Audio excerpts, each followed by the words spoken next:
Hi guys, this is part of my Ask Me Anything series. So sorry it's been a few days to catch up with some of your questions, but Jenny's asked a question about recall with her dog. So her dog will come to her so far and then not come the last few feet, and it's just happened recently. So what you have to understand is that dogs will come to you if they trust you and if they respect you, and if they don't do either one of those, then it will affect how they feel when they're coming to you.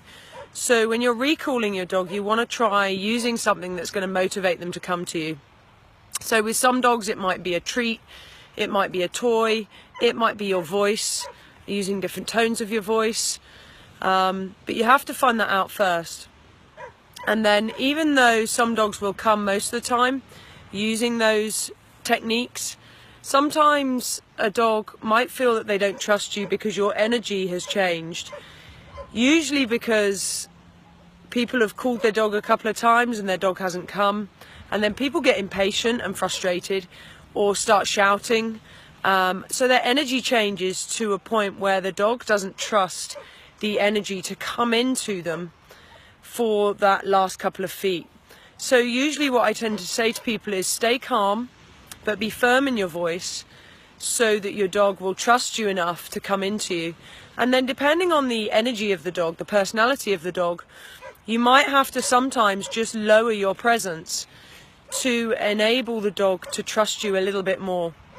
So often with dogs that are a little bit insecure, a little bit anxious, or on edge, I'll often just lower my presence. So I'll often just lower myself to the floor and go side on and just tap my leg or just use a sound and just call that dog in so that that dog trusts me a bit more.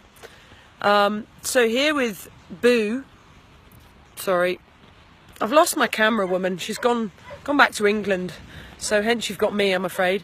But Boo here is a little bit of a insecure dog, so when I'm calling her I say Boo, Boobelina, Elado, Elado. So what I'm doing is lowering myself down as she comes into me and then just giving affection underneath, because Boo's a very submissive dog, so she'll naturally, when she comes into you, she naturally drops to the floor and kind of lays down. And with dogs like that, you want to make sure you're placing your hand underneath their chin so that you're not putting pressure over the top of the head, which will cause them to feel a little bit more challenged. So generally I'll sometimes crouch down, or I'll just move back. Elado, Ella, Boobelina, Elado. And as she comes in, I just place my hand under there so that she comes in and she trusts me. So if I was to start shouting or changing the tone of my voice or getting angry with my dog, that will instill an element of challenge to my dog, and my dog won't trust me to come in.